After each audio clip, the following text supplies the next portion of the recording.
Savage Dragon Ultimate Collection Volume 2. All right. This is exciting stuff. And the first one, Savage Dragon looked like he almost died.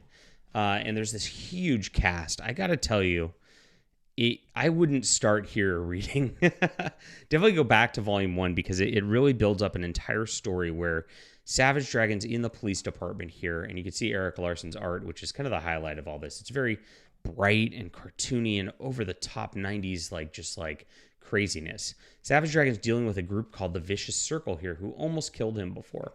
And he has a new girlfriend.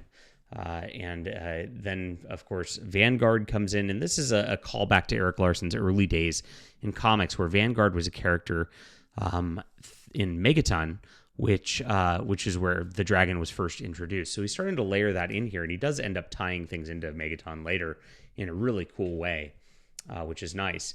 Now, so many characters get introduced over this, and there's a part in here where Savage Dragon actually gets controlled by like a little leech entity, and he starts blowing things up himself, and it turns the public against him.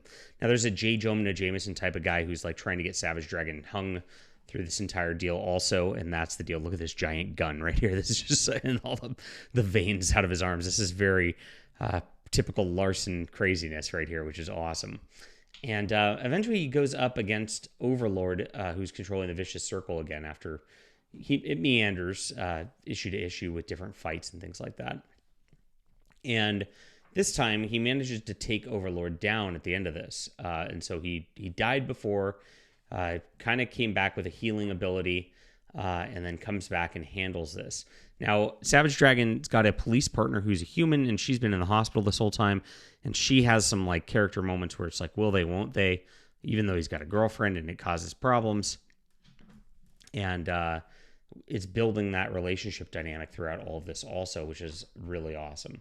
And the one thing I don't like about these collections is they put all of the cover art at the back, so you really don't have that delineation between issues. It just reads like one big story, and that's fine. It kind of is one big story, but it does have those chapter beats, and it would be nice just to have that for reading in the middle of it rather than at the back of it.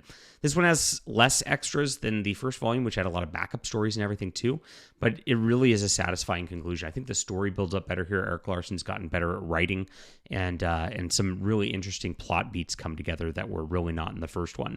The art really is just really top-notch, super fun.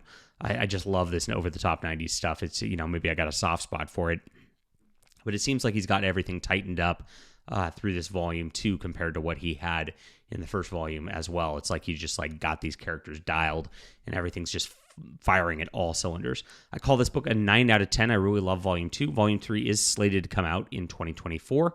And excellent read. I would start with Volume 1 and read all the way through here. I think you will get lost if you don't do that.